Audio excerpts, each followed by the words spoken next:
Good morning, good afternoon, and good evening, depending where you're joining from today. Ladies and gentlemen, you're very welcome to the first MultiLingual Spring Series webinar.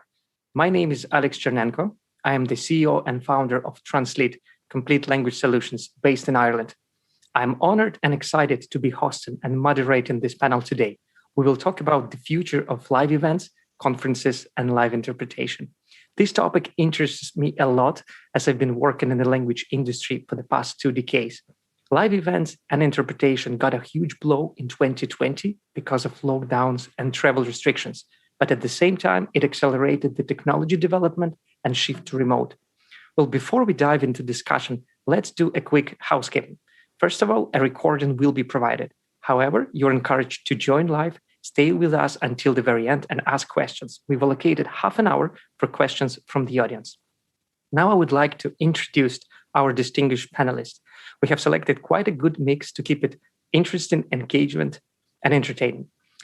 First of all, Alex Gusev, who is a former CEO of RSI technology startup. He's an expert in remote simultaneous interpretation and has served over 500 offline, online, and hybrid events. We're delighted to have him now on TRANSLIT team. Alex, could you please say a few words about yourself? Hello. Thanks for introducing. I'm delighted to be here today. Well, what can I say? I was working for a remote simultaneous interpretation provider previously. So I was at the beginning of the industry, really, like one of the first wave providers. And now I'm happy to be a part of TRANSLIT team, and I'm continuing this wonderful journey. And I believe we have a great future with remote technologies. Thanks a million. Well, our second panelist is Natalia Fedorenkova, who is a conference interpreter and remote simultaneous interpreter. Natalia is also a blogger, a language industry researcher, and an active member of interpreting community. Natalia, could you tell us a little bit about yourself, please? Yeah, thank you, Alex. Like I said, I'm a conference interpreter with Russian and English based in Moscow. And I'm also doing remote simultaneous interpreting since early 2019. So when all this pandemic started, I was in a lucky position since I already had certain knowledge and skills to provide interpreting to my clients. So thank you for having me. And last but not the least, Arsen Lazursky, who works as a translation lead at BCG. Well, he will be sharing comments from a buyer and client perspective today. Arsen, please introduce yourself.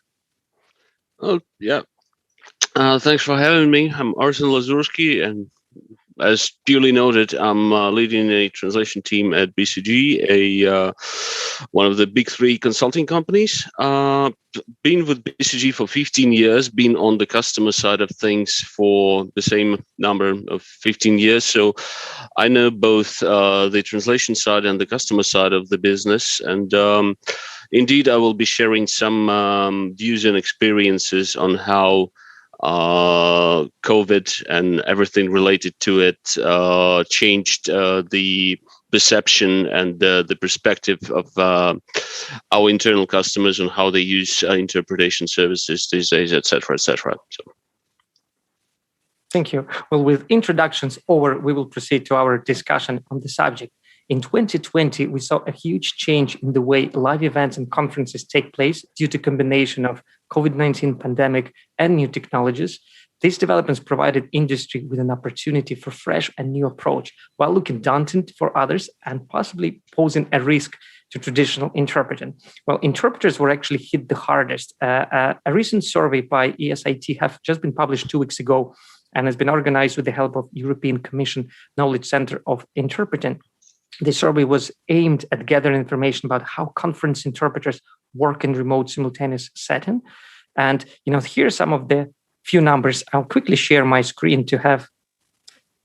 Okay, so from interpreters' point of view, quite an interesting data came out that actually not many interpreters were fond of working from home. Actually, just 25% of the interpreters said that they would prefer to work from home or remotely. 83% considered that working with remote simultaneous interpretation technology is actually more difficult than on-site. only 68% of interpreters have worked fewer days, and 46% have actually fewer clients. So that is just 2 weeks ago data, and it shows that interpreters pretty much lost nearly half of their jobs. Well, let's pass the word to Natalia, who is our conference interpreter. And I know, Natalia, you actually conducted a similar survey a few months ago. So maybe you could share some of the insights and findings that you discovered from interpreters' perspective. Yes, thank you, Alex. That's true. Some time ago, about 5 weeks, I think, we launched the survey on COVID-19 impact on the interpretation industry together with the well-known industry researcher Konstantin Dranch and Naomi Bowman. And yeah, I will now share my screen and I will show you the results that we got so far.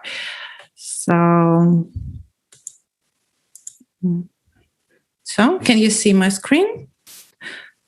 Yes. Yeah. Yes. Okay. So as you can see, we got 540 respondents so far, and mostly these are freelancers working in international organizations, NGOs, for the government and public sector, corporate events, and commercial conferences. And there was a question whether in 2020 as compared to 2019, the volume of work as a simultaneous interpreter increased or decreased. So for the majority of interpreters, like you said, Alex, according to the study that you showed, for the majority of interpreters, unfortunately, the workload decreased, so about 65%. But there was a thin layer of lucky ones who managed to get the hang of RSI, I think, and managed actually to increase their workload, but not so many of them.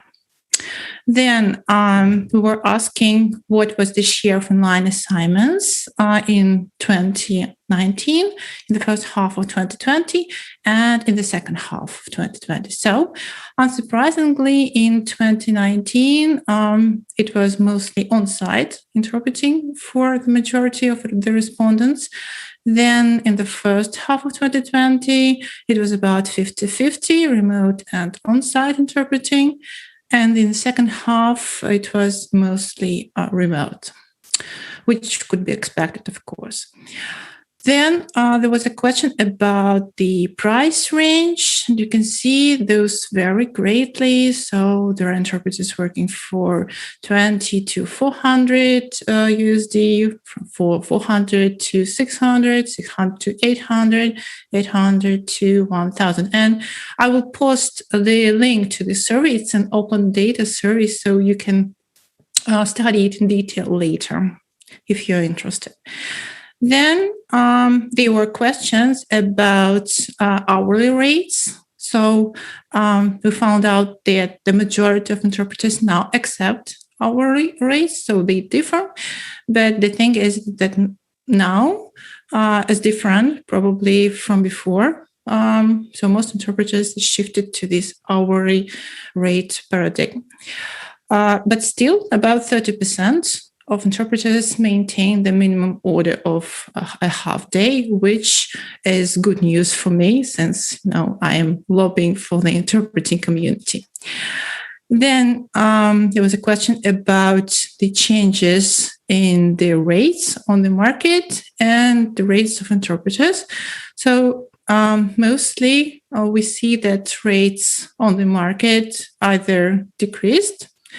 44% of interpreters answered that they decreased. Then 45% said that the rates stayed the same.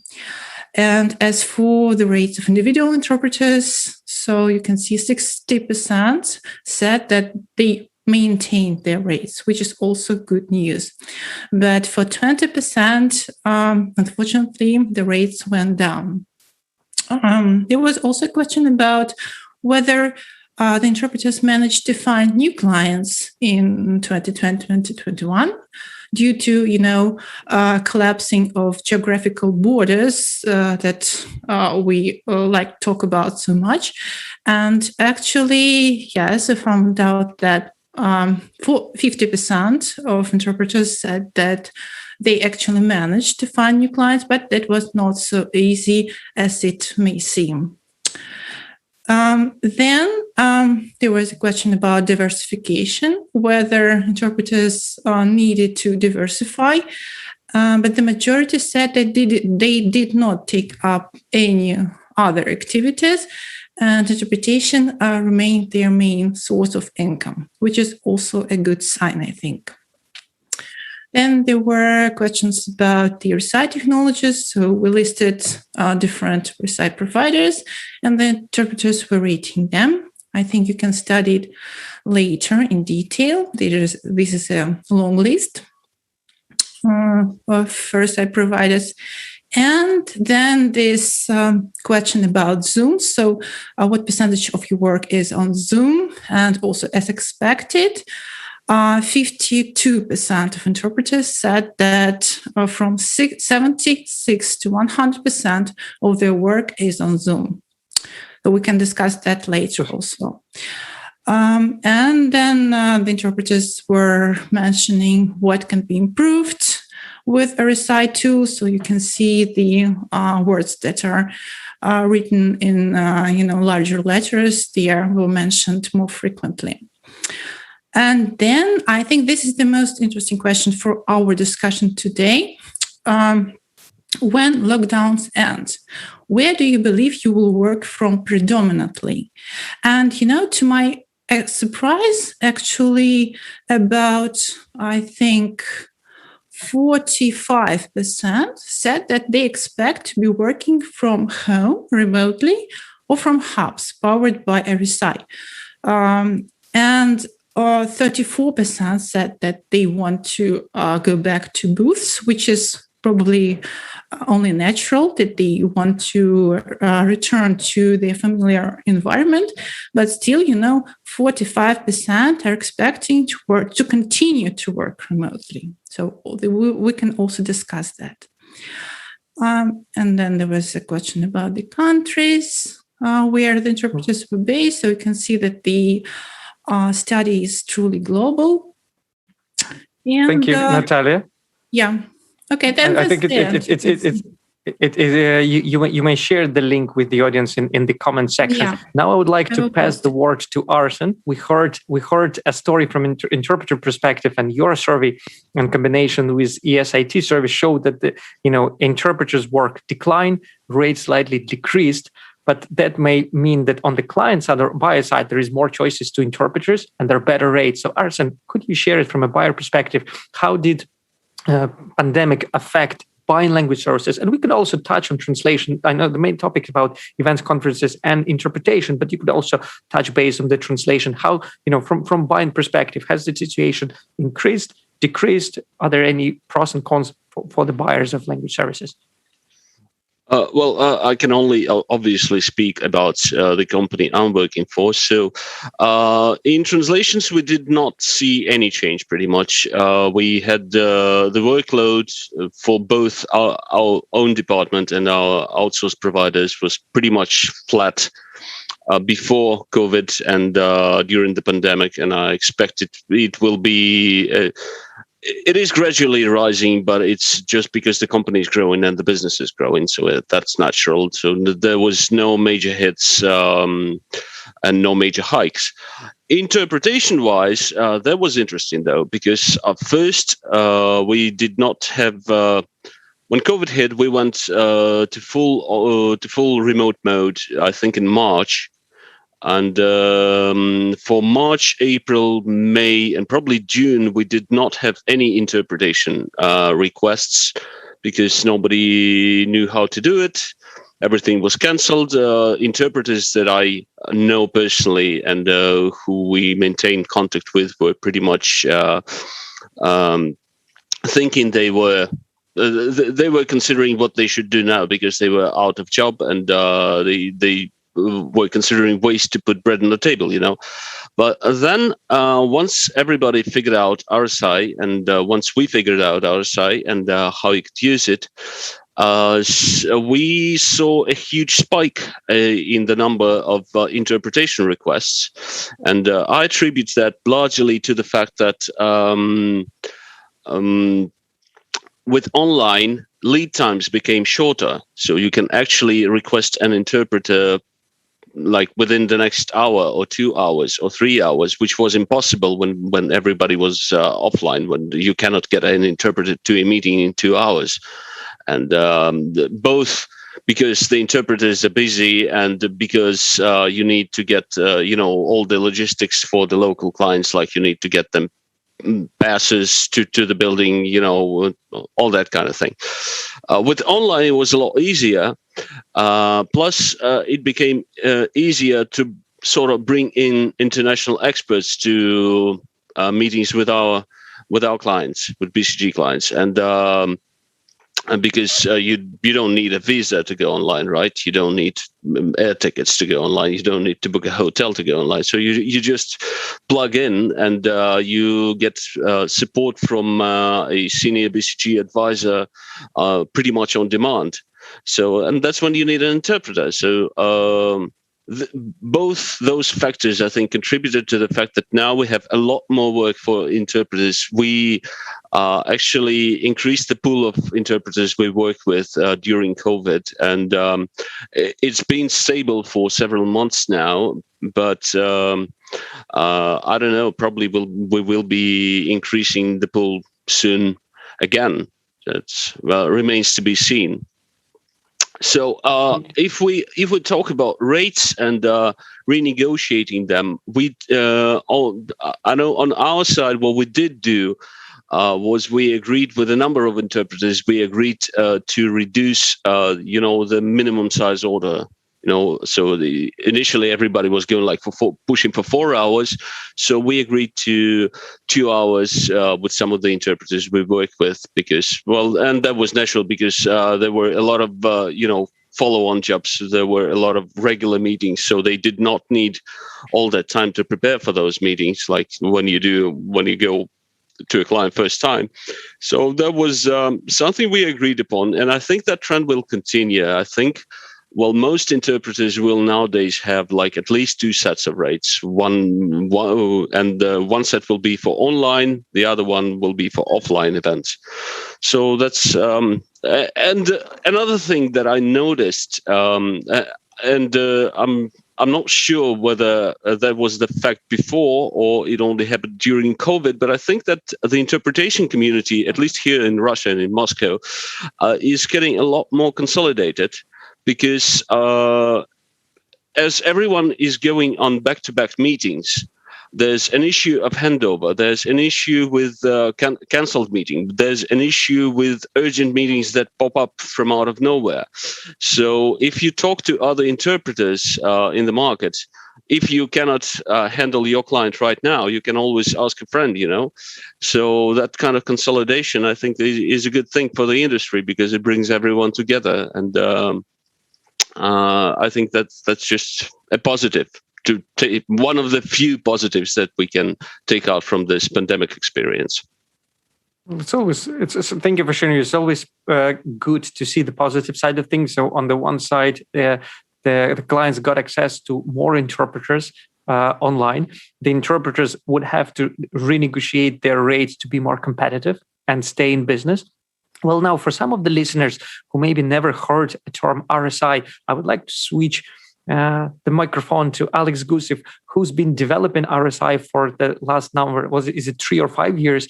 Just to give a little bit of introduction for those listeners who may not have heard about it yet, maybe from a client point of view. So, Alex, if you could just share what RSI is and then share how it kind of changed and jumped in 2020, because up in 2020, some businesses, some conferences haven't even heard about RSI. So if you could start with explanation, what it is, and then how kind of the technology and the client education and awareness of RSI evolved since the last year. Sure.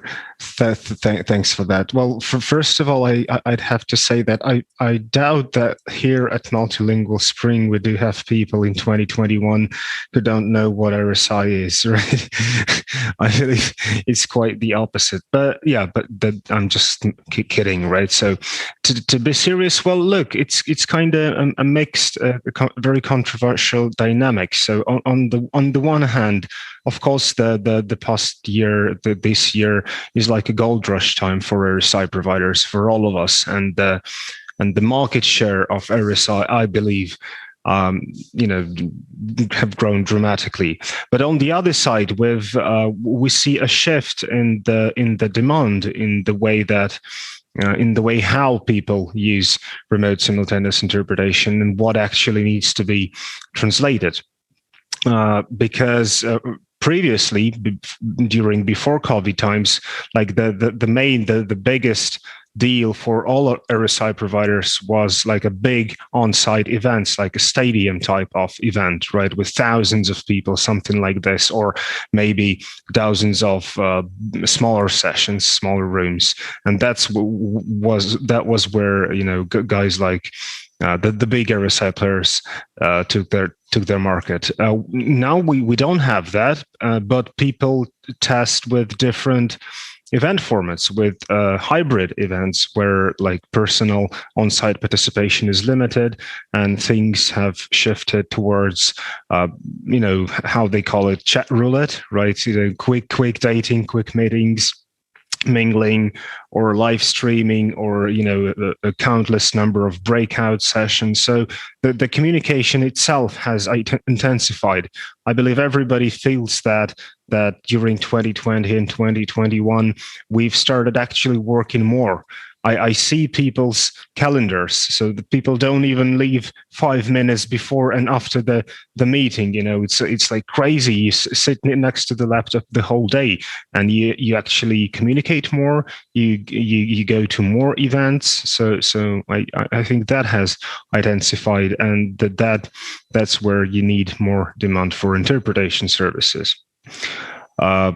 Yeah, that was just like really quickly, but the positive thinking, the triumph of RSI has very quickly stopped when Zoom introduced its remote interpretation solution feature, and I think it was like 2 or 3 months before spring when it happened, and look what's happening now. I believe 90% of all the assignments that require interpretation are done with the help of Zoom and or professional streaming things like OBS and vMix, and all professional, big providers, RSI providers, that they are now targeting big hybrid events, or those events that don't have that do have a lot of breakouts, and Zoom is not capable of providing interpretation in the breakouts. But no, I know for sure that the number of RSI providers and the number of setups that can be used for RSI has increased dramatically. So now everybody has their own RSI solution all the way to cover their simultaneous interpretation needs. So the real question now is not the solution that you have, but the team that is responsible for your, that's why the profession of a consultant interpreter has arisen quickly, right? So it's all about team management now. Yeah.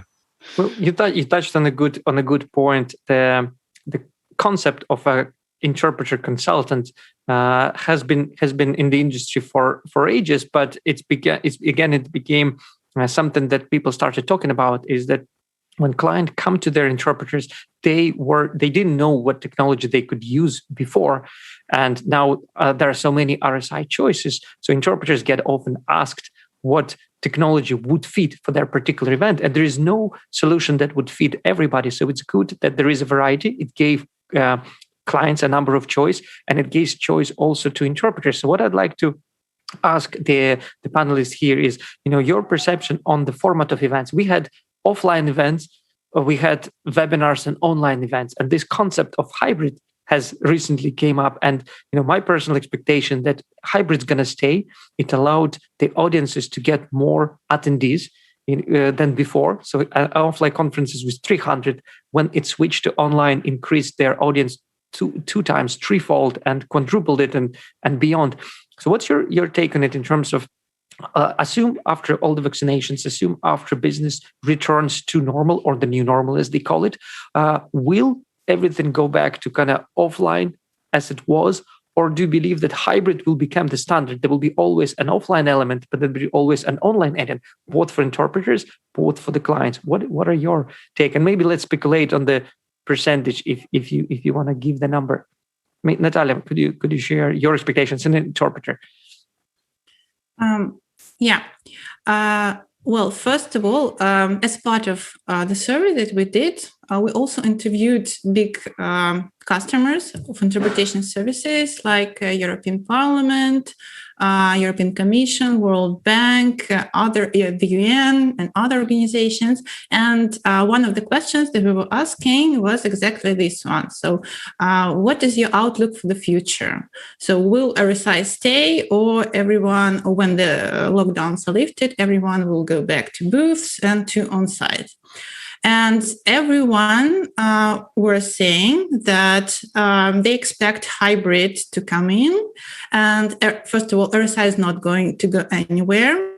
Yes, on-site will be returning, but at a smaller scale than before the pandemic, because there are small meetings that can be better covered online due to obvious advantages like no need to travel, no need to fly interpreters or delegates, etc. So these meetings will stay online. Also, as Arsen already mentioned, so this arrival of RSI democratized, I think, interpretation very much. And now we have actually more work because we have more clients who can afford interpretation. And those clients who all did use interpretation services before, they can use them more. So they can have 10 meetings instead of one. And also, and as for hybrids, yes, I think, and all the clients that I was talking to, they agree that hybrid is the future, because, and we see it now, we see it coming, though it's not as simple as it may seem, because it requires really technical expertise, how to set everything up, how to connect interpreters remotely or on-site, how to connect both audience on-site and remote participants. But now, we opened the doors for a remote audience, like you said, and it really increased the number of people who can take part in the meeting. And also, since lockdowns are not yet lifted in all the locations, not everyone can come to the meetings physically. So so this format, I think, is something that we will see growing in future.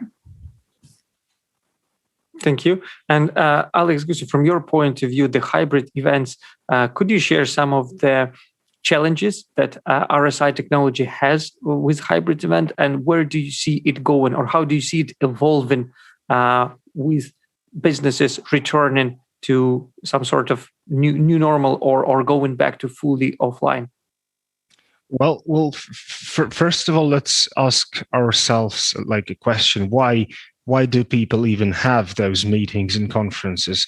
And like I believe, like long story short, conferences are held to communicate and to learn something new, right? So it turned out that learning something online isn't less effective than actually traveling somewhere to hear a speech, right, of a speaker. And like, so the only reason is actually to have those meetings is to do business networking and have a pint of Guinness with a business partner from a different country. That's why people even have those meetings. And yeah, that's why we will need hybrid, so people will come there to sign a deal, to negotiate the terms. But if it's only about learning something new or education, yeah, and even brief, quick networking can be done online. But have you seen VR chat? I believe that's the future. So now we can even like simulate the actual conference. So take the VR glasses, to take all the solutions that we have now, like Hopin, etc., etc. So I think we will be actually walking among those, conference halls sooner or later. Yeah, we're talking about the new technologies that come in and play. The virtual backgrounds was maybe the first and very obvious trend. Now we see a provider like that put in virtual presentations. So it's a combination of virtual drop and slides where you are presenting, but it's a combination of 2D virtual reality. And now we're talking about 3D coming in place where with people having 3D glasses, maybe the 3D element is going to take a couple of years before it becomes something that people will just, because unless a person has those glasses, they wouldn't necessarily be using it. But let's slightly change the gears and talk about recorded versus live events, because one of the trends that we noticed at TRANSLIT is that the clients who've been ordering RSI services or live interpretation now are actually ordering voiceovers and subtitles because they've actually pre-recorded events. And we see that trend is actually shifting more towards recorded. And that's purely because of the quality and streaming. Sometimes, a great speaker could just disconnect and 1,000 people could be sitting waiting until they come back. So things like that, the connectivity, the internet, they're still an issue in 21st century. But do you see that pre-recorded events will kind of take a significant part of the market? And maybe, we start with Arsen for this question. Thank you. Well, I would like to first go back a little bit to what Alex just said about online learning being as efficient as offline learning is. I don't know. I'm sure if I'm talking to a number of university professors who I'm privileged to be friends with, they will heartily and wholly disagree with you. Online learning is not the same, and it's not as efficient, and it never will be.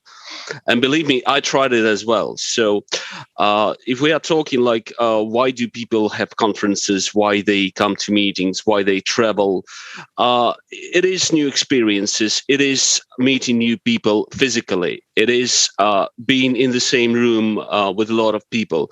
And if we draw a parallel with, say, live music events, I'm sure if you talk to musicians, the most thing they miss these days is live concerts. And no online concert, no matter whether you are Metallica or, I don't know, some underground unknown band trying to do a simple Zoom, a simple concert on Zoom, it's not the same as when you have people in the room, because there's palpable energy. So that's one point. So I believe there will be a lot of hybrid events. I believe there will be a lot of physical events. I believe there will be some online events, but hybrid is here to stay definitely, because and the only thing it will be limited with is pretty much the speed of the internet. I mean, once 5G is all over the place and we're all happily wearing our tinfoil hats, then everything's going to be peachy, and everyone's going to do hybrid events with VR, 3D, whatnot. So that's my expectation. Now, going back to what the question was? Well, the question was seeing the new trend with event organizers doing more and more pre-recorded slots, or doing, again, a hybrid model with pre-recorded, where they have a pre-recorded presentation, but the speaker is actually joining for Q&A live, which kind of appears to be, that has been live. So we see that trend, and I wanted to have your takes on it. Do you see that pre-recorded events will take a significant share of the events, or it's just a temporary trend that we see these days? Well, I can only speculate, but to me, doing a pre-recorded event is like lip syncing on a live show. It's a big no-no in my book. So I wouldn't do that. The only reason why you would want to use somebody's pre-recorded speech is if you desperately want this particular speaker to be on your event, but they are otherwise engaged. Other than that, I think every speaker should have the decency to address the audience live, be it online or offline. And Natalia, you shared before in another conversation that we had outside of this webinar that you've been asked to actually do live interpreting of the pre-recorded video. Can you share some of that experience, and why would somebody ask live interpreting of a pre-recorded video instead of doing a voiceover? Yes, but at first I also wanted to comment on what Alex and Arsen just said about online education and online learning. And I can understand both sides, because I think there are several types of events. First, large industrial conferences where people come for the first reason why people come there is communication and the so-called coffee table diplomacy, just to when conversations, on the sidelines are much more important than actually the information that you get during when you're sitting, and listening to the reports and presentations. And I think that these events will come back. They will come back on site. But there are other events like preparatory meetings, small corporate events, like some webinars, get-togethers. And I think they will stay online, or either they will become hybrid. And as for the efficiency of online learning, if we move away slightly from interpretation industry, I can just confirm what Arsen said, because I have a daughter who is the first grade pupil now. And, during the lockdown, she had to study online. And how hard it was. Yeah, so there are certain issues to it. Now, coming back to your question, Alex, about prayer records, and I also, noticed this trend that there are more prayer records now than we saw before.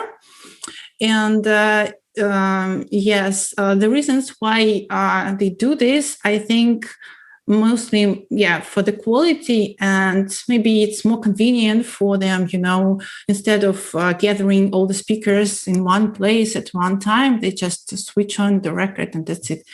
And yes, I was asked to interpret live such pre-records instead of voiceover, which I strongly recommended to the client.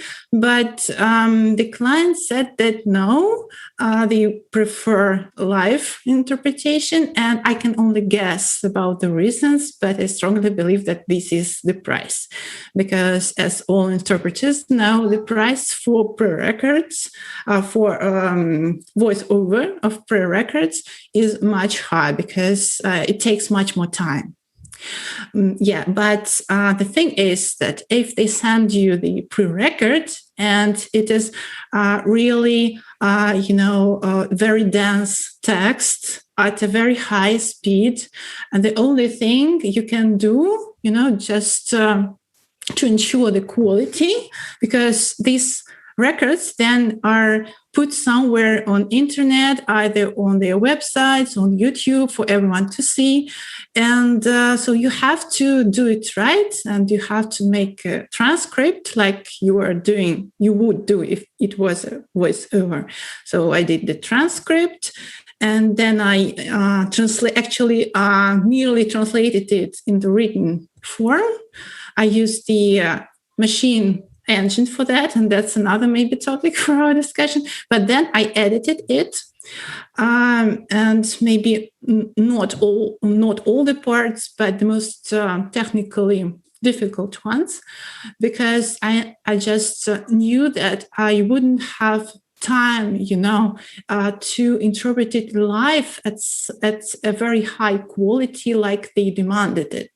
So I actually had to do much more work for less money. So that's at the same time that ensured higher quality at the end of the day for the client, isn't it? I had to do that just for myself. I couldn't give them the product which I know would be of worse quality that is acceptable for such prerequisites that will be then put in the internet for everyone to see, and it's the reputation. So I couldn't compromise on that. Thank you. Well, Alex, you have a hand raised. Would you like to add something? Yeah, I just wanted to say that if they send you the dense pre-recorded text, just do it voice to text and just speak it out loud as if it is a simultaneous interpretation. No, I'm kidding. I guess the main reason for that is just people trying to save money and time, what is also important. And I just wanted to say that even when the on-site participation will be back, RSI is here to stay anyway, because BYOD, bring your own device, which nobody actually noticed before that, is now a trend. You don't have to, because now we want to wipe everything with the sanitizer, right? And nobody wants to touch anything but their laptop and their smartphone. So, well, one of the things that we're probably going to see is that the actual interpreting equipment for the attendees will become obsolete. It's just a matter of time. And the concept of bring your own device will take over. It's more hygienic. People have their phone with them. So the concept of, having these infrared receivers in a conference and having 100 pairs of headphones, the bulky ones that people have to put in, it's going to become obsolete. That's the expectation. Actually, look, I think, Sennheiser already started experimenting with this a couple of years ago. I think that they have this Sennheiser Mobile Connect for universities, where you have actually like a Wi-Fi repeater, and students connect to this Wi-Fi repeater, and there is remote interpretation going on. So the infrared technology probably will see the end of its life in an interpreted environment in the next couple of years. It's like Linguali used to did. You remember a company called Linguali, the RSI provider? So they used to actually bring a physical device to the stage. And they couldn't survive this pandemic, but I believe that on sites this will be the new model, like instead of the infrared one. Yeah, sorry.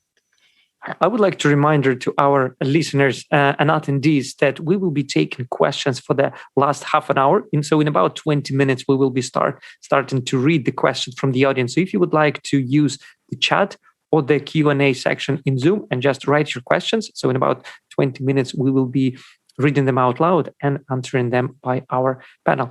Now, I would like to jump to the next question or topic for us to discuss. And Natalia, you briefly touched, it's the transcription of the videos. We started seeing it also at TRANSLIT that sometimes interpretation is not a preferred option, and clients would rather just have foreign subtitles. So getting subtitles in the original language is something that's been there for a while, but getting them to a stage where it's using speech to text and AI technology has become quite good. Now it's taken to the next level where a client says, I don't want to have an interpreter, but can you organize the multilingual subtitles for my audience so they can listen to the English or whatever original source and see subtitles in their own language? And we see that those technologies kind of becoming better and better. So from interpreter's point of view, do you see transcribing and RSI tools adding transcription for the interpreters as a benefit or more as a distraction during the work? Yeah, this auto-captioning feature, I think, is very popular. Now it's the trend, and all technical companies are either working on developing something like this and adding to their platforms, or already did that. But personally, I haven't yet seen a live event with auto-captioning, which would be interpreted. So I didn't have such experience yet. But, judging from my experience with machine translation, machine engines like Google Translate or DeepL, right? I was I tried. I tried to translate my text using them to prepare for my assignments, and no, the quality was not up to the standard in any way. So I believe that the same engines would be used for translating the subtitles, if I understand the technology correct. And so I'm not sure about the quality yet. What would be the quality of those translated subtitles? But I also know that there is another tool developed by several RSI providers. It is called AI Assist. I think it's the name by Kudo, and there are other names for this. But the meaning is that crucial information like figures, names, main terms can be provided to interpreters in the form of these subtitles. So it will help the interpreters to do their job better. So I think it would be really in demand, and it could be very valuable. Or maybe not the whole text, right, as in auto subtitling, but just the most essential information. And Arsen, from your point of view, do you see more increase for transcribing, subtitling voiceovers at the moment in your company? Is it something that you expect to grow? Could you share any thoughts on that? Well, subtitling as a form of video translation, yes, definitely. We see an increase in that, but that's basically because we are a company that is global and is working in a market that is largely non-English speaking. At least most of our, or a large part of our clients are not English speaking, so they want everything translated. So, and it's often easier when we have some videos produced by our global office. It's always easier to do a subtitle than to do a voiceover.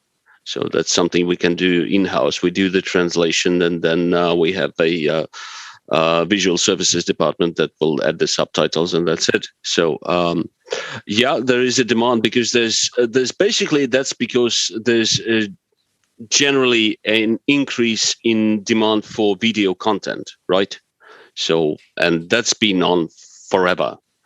And so that's why there is an increased demand for subtitling. But the things that you are mentioning, like speech to text and then speech to text being auto-translated, like Natalia mentioned, neural machine translation is certainly a disruptive technology. If we are taking the Clay Christensen definition of the term of a disruptive technology, that's something that goes from the bottom of the market, and that's it's very low end right now, but it's getting better and better and better.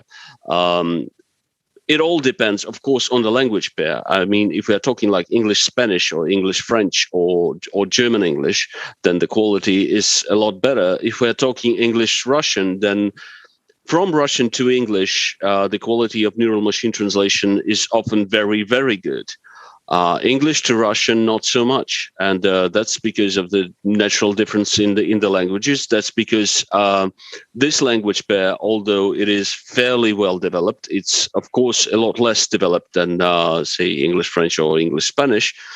So these are all the factors that you need to take into account. But once again, if we're talking, your poor man's solution, it's infinitely better than nothing. If you don't have the budget for a live translator to do a proper interpretation of the meeting, and you can only have subtitles, and then those subtitles are auto-translated, you understand at least something. You understand more than zero, and that's, once again, if we are talking about Clay Christensen, that's the salt of any disruptive technology. That's where it starts. I mean, he always, he used to give the example of the Walkman, right? If you remember the first Walkman, it was a very, very unhandy and device with awful quality. It was bulky. It only had like 3 buttons to operate. The headphones were, the quality of the headphones was god awful. But then again, it gradually developed into something better and better and better. And now we can listen to music in FLAC quality on our phones. So you start somewhere, but then I believe it will develop. It's like the future of translation is, as such, is post-editing. Yeah. I mean, if we are talking commercial translation, of course, not literary texts, but so that's a technology that will develop and will get better and better. Yeah, well, speech-to-text technology is kind of fallen behind the machine translation, and machine translation has been developed to a very high, I would say, high level of standard. And we probably need to take into factor the quality of the audio. If it's a narration by one person, what we actually have seen, that the machine translation, speech to text, and auto translate of actual videos and audios is at the moment working very well in the news setting. Whether it's a dictator or a news reporter who is speaking to the microphone, their audio is very crystal clear, and the results of kind of speech to text and machine translation and text to speech narration is actually fantastic. So there is already a couple of companies who are doing it, and they have signed all the big news media contracts, and they're doing quite well. That technology has been tested on the live conference environment and business meetings and proved not to be so effective yet. And it's probably to go back on the client side, because the quality of microphones in the business set environment is so poor, and it makes interpreters' job so hard. Whereas many people talking at the same time, it's noisy, there is echo, Zoom is not using good microphone. So before that maybe happens in the event industry on a large scale, it's probably be a couple of years, and we really need to see a good quality of microphones. So I guess interpreters will not be out of job in the next jobs. What I wanted also to bring another topic to take it to the next level. We see now Samsung presented it on the last business event. It's the actual virtual humans. And there are already some talks about actually having a virtual interpreter. Is it something that you anticipate is going to happen in 2022, or do you still believe it's going to be more than that? Like an avatar? Virtual? Yeah, it is exactly. It's an avatar, but in a concept of an interpreter. That's cool. I haven't seen what that. for? I'm sorry. Yeah. Well, why? There is already virtual assistants that Google presented their virtual assistant. Samsung did it, but then taking it to the next level of a virtual assistant in the form of an interpreter. But that's again linked with the quality of speech to text and text to speech technologies, AIs and MTs. Look, about speech to text, just a couple of words about speech to text, if you don't mind, right? So, look, it's all about investment. So people are now paying money to people to record, bits of text in different voices, in different manners, and people ask interpreters to come to studios and pre-record. So it's basically teaching the recurring neural networks and building data sets. It's just a question of time. A bit more than a couple of years, but yeah, and I would also like to agree with you, Alex, about the quality. So it all depends on the quality of the audio you're feeding to speech to text, because I also have quite an extensive experience in using speech to text programs due to my profession. So mainly I was using Sonic's Eye, probably you know it. It's quite a costly software. And I noticed that if the quality is good, but my pre-recordings are usually really good. I mean, I'm speaking about pre-recordings, not about speakers, attending regular conferences with bad mics, etc. So pre-recordings can be, the quality can be very good. And then the quality of speech to text is also good, but yet not perfect.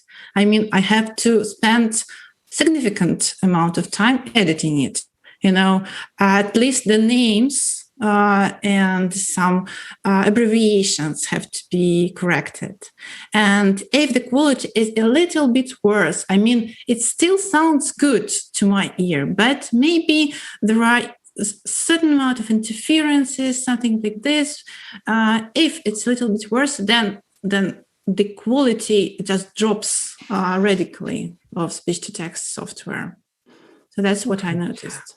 We have about 5 minutes left before we start taking questions from the audience, and I would like to spend them discussing another topic. We've seen streamers already coming in. So streaming is considered an event, but it could be a single person using their Instagram or webinar software and streaming to a large audience. And kind of we've seen a couple of projects requiring RSI for that. We've actually served some of those events for TRANSLIT. But I wanted to pick up your brains. Do you see interpreting coming more to streaming? And one of the first companies who actually did it on a large scale was Taobao. It's a Chinese marketplace. They did a collaboration together with farmers. So the farmers were actually streaming what they're producing, what they're growing, some of the shoppers doing, and they were actually adding live interpreting to those streams. And it actually created a lot of positive results for the farmers, for the small business owners. So do you see interpreting coming to streaming? I mean, streaming is a trend and many businesses go on it, not just celebrities anymore. So do you see interpreting coming into streaming on a more main scale level that we don't see yet? And maybe Alex, you want to start on that? Sure, absolutely yes. The answer is yes. The thing is that due to how RSI platforms are built, streaming is like a perfect format for all RSI providers because it's like really cheap comparing to classic way when people listen to the interpretation on the smartphones or on their laptops, right? So it's really cheap. It's just like one connection from an interpreter to the virtual listener that's been embedded to the live stream. And now you can have your content in YouTube in 7 or 8 languages. And that's something amazing. That's something nobody actually did before.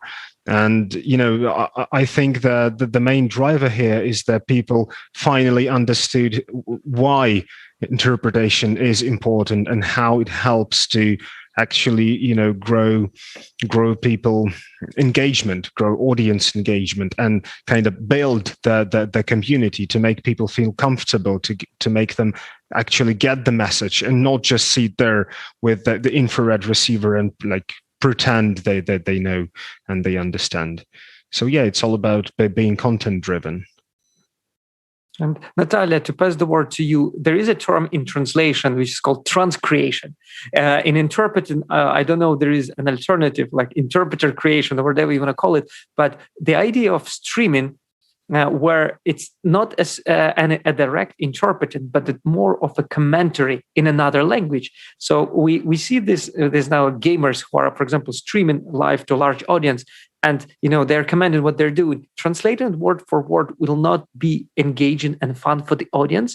So it's a kind of new emergent trend that just came out, but we believe it's going to be massive in the next couple of years. Is where interpreter is not just interpreting what the original streamer is doing, but actually commenting it and adding their own bit of flavor. Have you come across any projects like that where interpreter had to be creative rather than just interpreting live what was said? And maybe we come up with a new term for that and make a new word. No, I don't think there is a special term, but I know that, yes, there are different types of interpretation. And there is one type related to interpreting, maybe coaches, some marketing events, like you probably know Tony Robbins shows.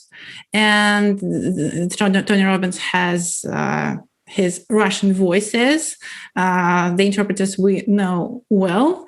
And yes, and you probably heard the records of how they do it. I mean, it should be very emotional, and it should be, this important thing is not to render the content precisely, but the most important thing is to create the same emotions and drive, And I think that's the same. And probably they can add something, some words that Tony Robbins didn't say, but that create the same impact. Here it's all about emotions and impact, and not about the precision, accuracy of interpretation. So I think you're speaking about the same kind of events. I haven't yet interpreted anything like this. I think you have to be, you have to have the special disposition to do that. I mean, to be very, energetic, to be able to shout and dance, and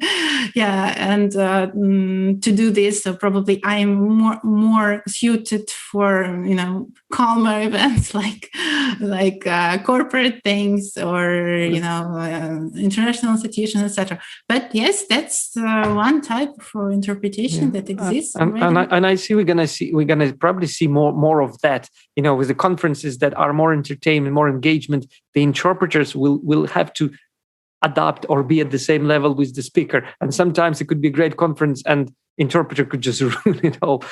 So the event organizers have to take that into consideration, that interpreters have to be searched for taking that element as well, that it's not just quality of language, but it's also emotion, energy, and the personality. So Arsen, do you want to add, before we start taking questions, do you want to add any comments on this before we jump to the audience?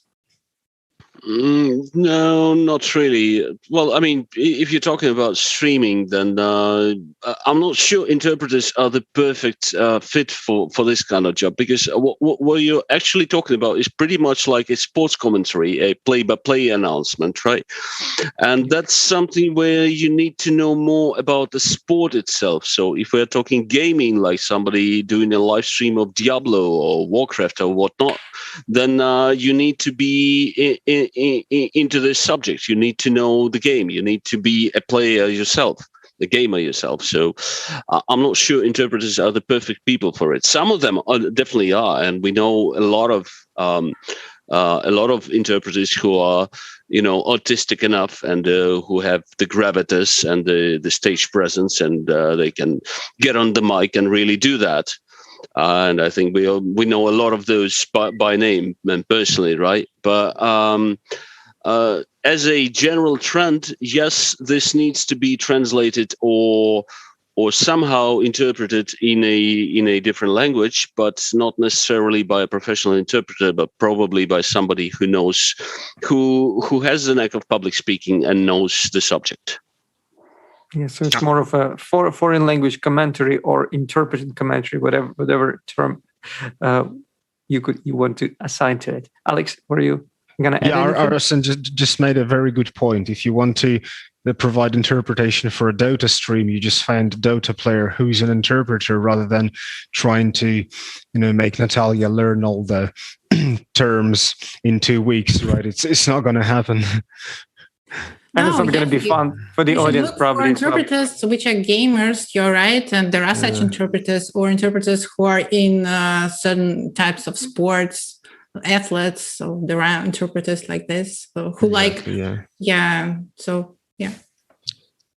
Excellent. Well, we have a couple of questions from the audience, and we promised that we will allocate the last 30 minutes to the questions. If we run out of questions from the audience, we'll continue our chat. But let's just take a couple of them.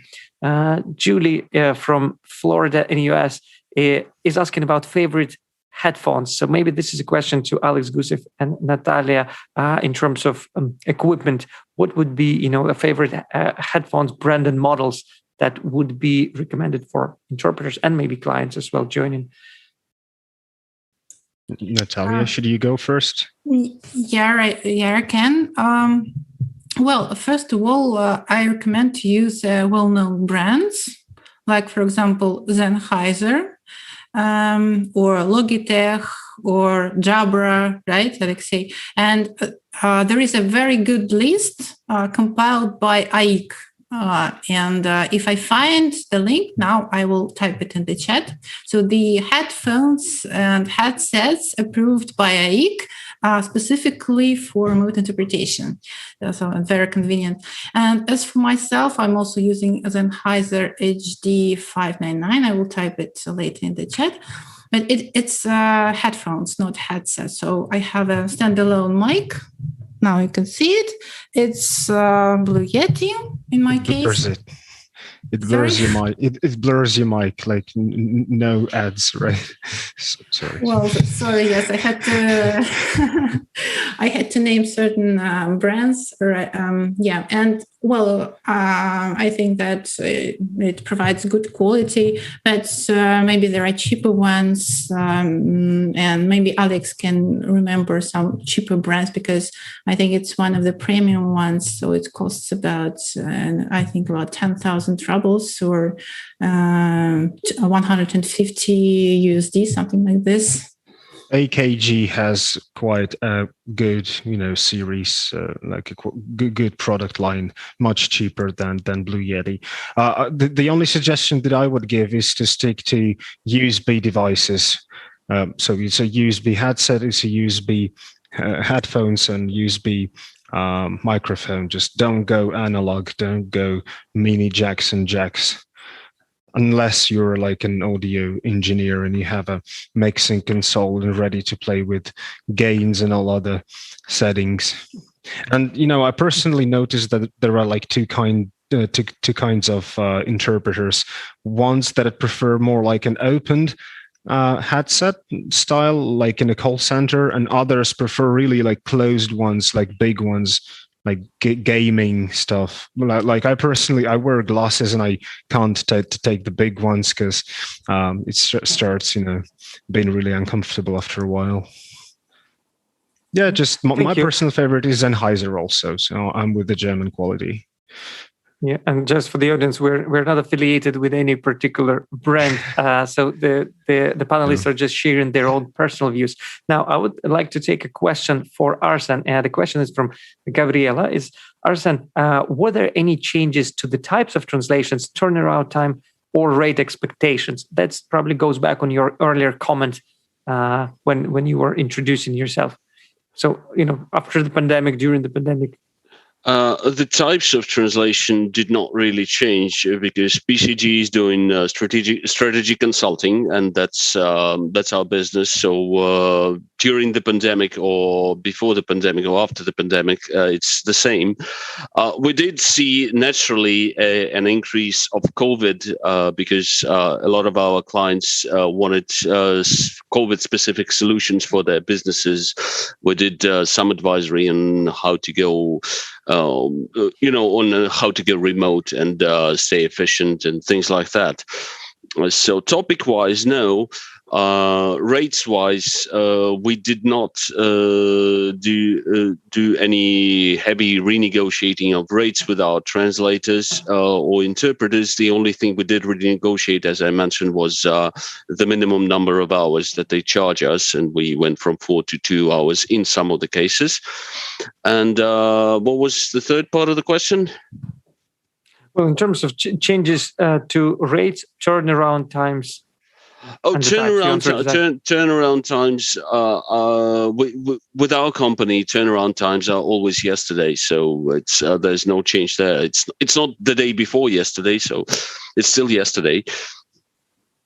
And what about the cancellation policy? Like now everything's like really urgent. So we usually do not discuss. It's difficult to talk about cancellation policy when you have a meeting like coming up in 2 hours. Exactly. So that's an issue now. Yeah. So it's less of a cancellation policy, but like who's available right now? Who can we get on board? Like within the next 2 hours or 4 hours? Please help us. Right? Yeah. That's just the nature of the business as such. It's not pandemic related. Yeah. True. Yeah, we'll take. There was a question on the caption and subtitles request in terms of pre-record. Again, this is Gabriela sharing that sometimes interpreters are asked to do RSI and they are not actually used to it as much, and so subtitles captions are not preferred. So it's not really a question; it's more of a comment, but to ask a question from this, do you see now that interpreters are struggling with RSI? And Natalia, let's ask you first. Does RSI take a lot of time to learn? And then Alex, maybe you could add on that as well. From learning RSI for a classical interpreter, And how long does it take, and what challenges does it pose? Sure. Well, of course, there is a learning curve. I mean, when you face something unfamiliar, strange, it's only natural that you're scared, don't know where to start, you're stressed out. And that's how we felt, the majority of interpreters, I think, in the beginning of 2020, when we all had to go online for evident reasons. I was in a slightly different situation, as I mentioned, because I started doing RSI a little bit earlier. So I had all the necessary equipment, some knowledge. So I wasn't so afraid. But yet, at that point, I think the majority of interpreters, me included, believe that RSI is much, much harder than on-site interpreting because of this additional stress, because you are responsible for your own equipment. If anything goes wrong, you have to fix it. You have to, be a technician yourself in a certain way. And of course, it added to the stress also of this unknown technology you have to adapt, and also to the fact that you don't see your partner anymore. You have to figure out how to do handover and all of this and everything together at the same time. Of course, it was really hard. But also according to the results you shared in the beginning of this study carried out by EZIT, so 85%, like I said, of interpreters believe that RSI is more difficult than on-site. Well, 83, 85. Yeah. Sorry? 83. Yeah, but what I personally noticed is that by the end of 2020, when we all adjusted to this new way of working, and we adjusted to handling all this equipment, so everything, we are not so stressed out as before. It's now much easier for all of us, and we found the value in it. We found new advantages of working online, like, for example, you really don't need to go anywhere. You do not spend time traveling, getting to the other end of Moscow, and you have more time with your family this way. For example, I can multitask, meaning that I can work during my shift, and then when I hand over to my colleague, I can do something with my kid, cook some lunch, something like this, and I'm doing this regularly. While interpreting? Not, of course not. when it's not my shift, if it's simultaneous. Yeah, so it provides a lot of opportunities like this. So and also sometimes we can do several jobs per day. I personally do not really like it so much because I need to prepare to all of them, and if they are all very different, it's hard, to switch from one topic to another one very fast. But if it's, a permanent client you're working for a long time, you're familiar with the topic, you don't need to prepare so much, then it's an advantage. You can really do more, you can earn more this way.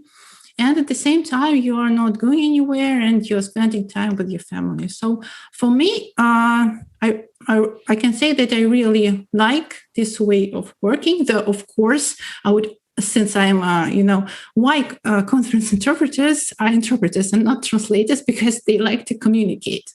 They like to visit interesting places.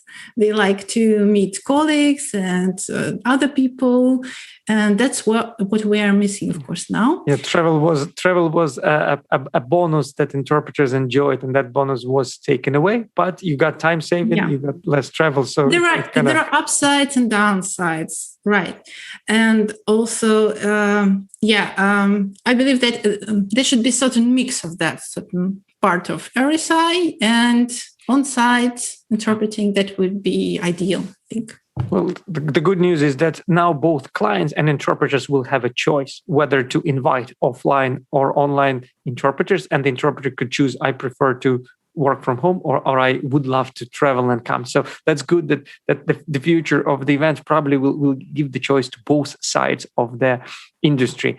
Alex, from your point of view, and we could share it from TRANSLIT's as well angle that when lockdowns happened and there were no interpreting assignments, we started switching to webinars and education, and actually training and upskilling interpreters for RSI was a key player. So at the moment, do you see that both interpreters and clients are well educated, and how long does it normally take you to get somebody familiar with the setup and get prepared for event? Just share a couple of maybe case studies or stories, how long it takes and how easy or how difficult it is to educate both interpreters and clients.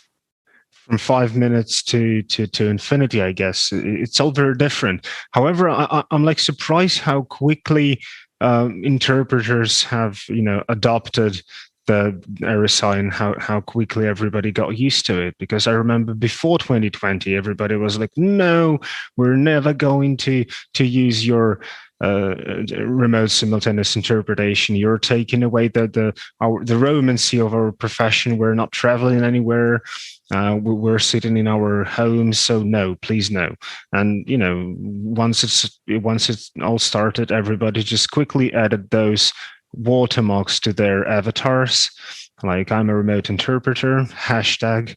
Yeah, so now everybody's cool, and people very, very quickly got all the necessary equipment, made reserve internet lines, cable lines, like adding a second provider to your house, getting a nice microphone. So it all happened very quick, and people got used to it very quickly. And with Zoom and self-organization in groups, it's actually very quickly. So, however, I definitely think RSI is harder, because previously you came to the booth and everything was ready there. You just press a button, go on air, and that's it.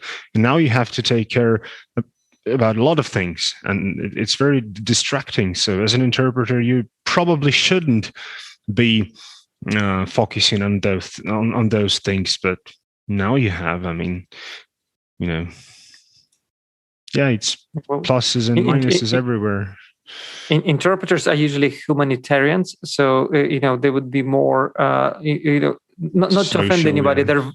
They're very technical interpreters, but I would say maybe 0.5% of interpreters wouldn't be considered tech savvy.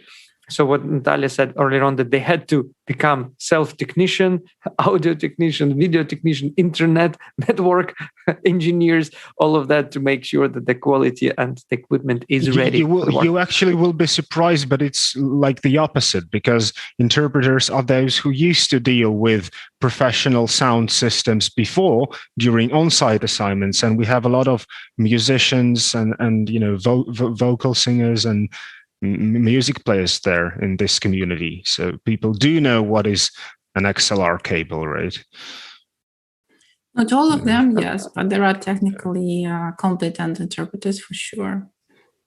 Yes, but for example, for me it was also easier because my husband is an IT specialist, so he just set up the whole system for me, and I just had to learn how to use it. And yes, I know a lot about fixing certain issues, but still, if something happens I cannot fix, I can just ask him, and he is also working from home, so he's always by my side. But I understand that not everyone is so lucky in this respect as myself, so depends on the person. Like the hardest part is actually like troubleshooting. If something went wrong, you have to stay calm and pretend everything's online and try to run like crazy in the meanwhile, right? And restart. Well, you can't run in because we are working remotely. No, yeah. Arsen, I want to pass the word to you. In terms of getting interpreters training is something that happened very quickly, but I believe there's still educating clients of what they need to do on their side to ensure a smooth interpreting and audio quality. Do you feel now there is still a gap in the market in terms of educating the client what minimum SLA they have to provide to ensure that live interpretation is happening at a high level of quality? I think the question of educating a client on any translation-related subject or interpretation-related subject is, like a pet peeve for everyone, because it's always a struggle for everyone. I personally have been lucky enough because all of the interpreters we are working with at BCG are handling our internal customers themselves. So they educate them, they help them during the meetings, they explain how to use Zoom or whatnot, or whatever RSI they're using at the moment. So it's I've been lucky in that regard. Plus, we have a lot of assistants who do all the logistics for the meeting. So I personally did not have to do this. But I understand that whenever you need to teach or to explain something to a client that concerns translation or interpretation, it's always a struggle, because for a lot of people, it's just, a foreign language. So you just translate. But then you start explaining to them how it works. I actually had a lot of internal customers. I had to explain them what simultaneous interpretation was and how it worked, and I had to explain to them those things or what's it called, the probability forecasting or whatever it is. That's the core of simultaneous interpretation. Luckily enough, our consultants are usually not humanitarians. They have degrees in sciences and whatnot, and they learn very quickly. But other than that, I think it's just the way it is. So there's also a question on how we get blurry backgrounds, Natalia and myself. It's just part of Zoom, It's a standard background you can use in Zoom. Yeah, it wasn't really a language question, but we promised to take questions from the audience. It was a question on the in the chat. Yeah, I hope we're not gonna see questions about the weather or other subjects at the moment. Well, there is another question that came from anonymous attendee, and I would like to read. There's actually a couple of questions in it, but first one relates to recording. Is it okay to be recording interpreted event and then publishing it out without payment or with payment? How normally interpreters react to recordings. And the second question was, where one interpreter is asked to do 1 hour or 2 hour sessions as well, whether it's possible or not possible, where interpreters, are okay with that or not. So maybe Natalia could start, and then we. As for recording, I think clients usually ask in advance whether interpreters are okay with recording, and they should inform the interpreters that the event is recorded. And in this case, interpreters have the right to ask for additional payment for that. Maybe it can be 10% of the of the total fee, but there should be something, I believe. Sometimes probably it happens, yes, that the clients do not ask and they record the session. Well, then you have to deal with it afterwards. But I think that's the question of educating the clients. We're coming back to that. As for 1 hour and 2 hour sessions, I didn't quite get what for simultaneous interpreting.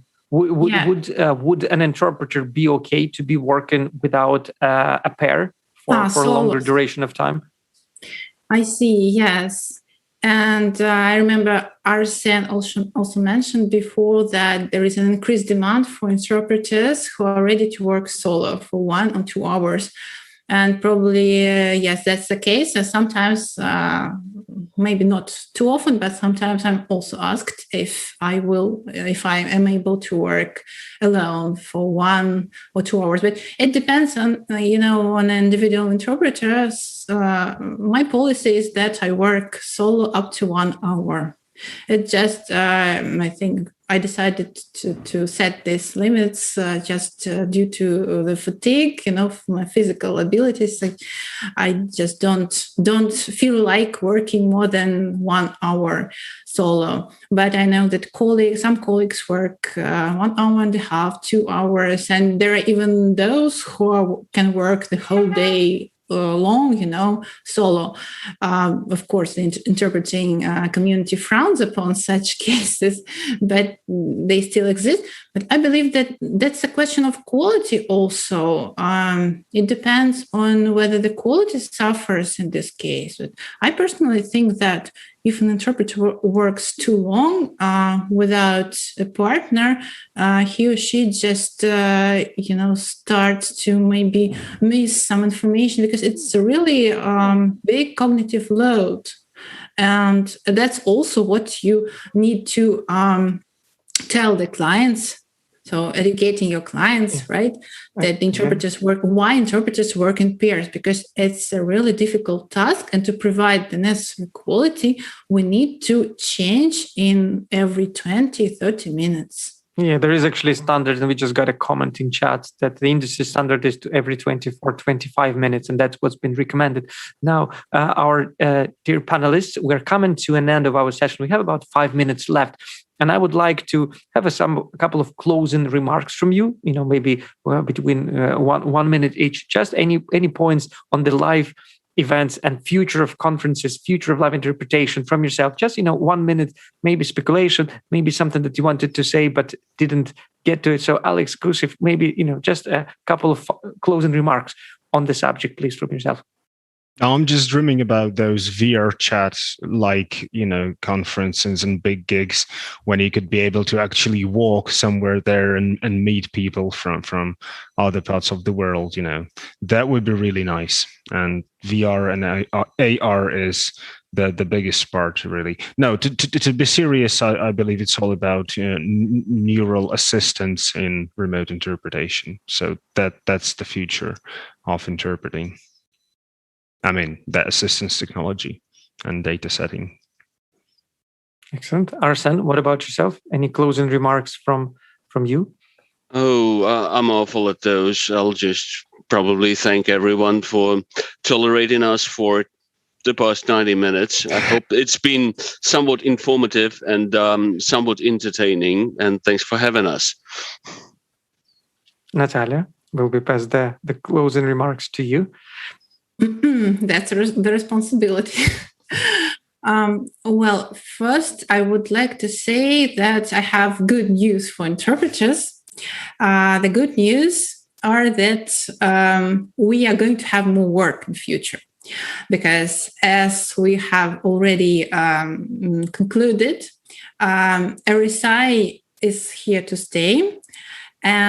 But it is not replacing the on-site interpreting. It's complementing the on-site interpreting. So the number of assignments, of possibilities of clients is growing.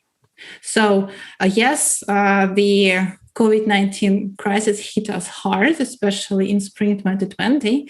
And the summer was tough, but then I think everyone noticed in autumn the surge of the assignments. It was like a double season for many of us, because the clients who were shocked and didn't know what to do figured out finally that they can have their events online. And now, at least in Russia, I don't know about other countries. I know that there are lockdowns still in Europe, in the USA probably. But in Russia, so the restrictions are gradually lifted. And now we're having more and more on-site events as well, and hybrid events. But online events are not going anywhere. So we're having more work. So I think that the future looks very optimistic for all of us, and for interpreters, for clients, and for site providers. Well, thank you very much. On my angle, I would like to thank MultiLingual for organizing this Spring Series. I would like to thank all the panelists for sharing your views, your ideas, your outlooks. I would like to thank our audience. A couple of key takeaways from today: that hybrid is going to stay. And, we chose actually expert panel with Russian links is because Russia is one of the countries that actually have offline events already. So they were one of the first countries to actually compare how it is to return to the offline and seeing that hybrid model to stay. The hybrid concept is not just for the event, is also for the way interpreters work, remote or not remote. And I think we're going to see it with pre-recorded and live events. So the whole hybrid concept basically went into every single part of the event industry. We didn't talk much about the entertainment and concerts, or how that can change for the future. But the positive side of things, that things will stay. Clients and interpreters will have a choice how they work, how they operate, how they charge. And I think we're gonna see more work, as Natalia said, coming our ways. So again, thank you to everyone for joining us today. We hope it finds useful. Connect with us on LinkedIn, social media. We would be glad to answer any questions that you may have after watching it in recorded and you didn't get a chance to answer them live. So I guess that's it. Bon voyage. Thank you. Thanks, everybody. Bye-bye. Thanks for having us, and stay safe out there. Good one.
Bye.